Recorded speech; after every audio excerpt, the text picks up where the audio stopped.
இந்த கோழிக்குப்பூர் போற வழியில நமது ஓட்டுநர் ஒருவர் வண்டியை ஓரமா நிறுத்திட்டு கோயில்ல பூஜை பண்ணிட்டாரு. இதை கொஞ்சம் எல்லாம் கேர் பண்ணுங்க. நண்பர்களுக்கு வந்திருக்கும் காலையில நடந்த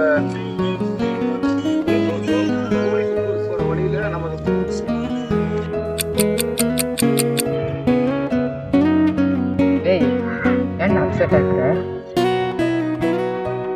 என்னடா நான் ஆடிஷன் போயிருந்தேன். ஷார்ட் ஃபிலிம்ஸ் எல்லாம் சொன்னால் ஓகே சொல்லிட்டாங்க.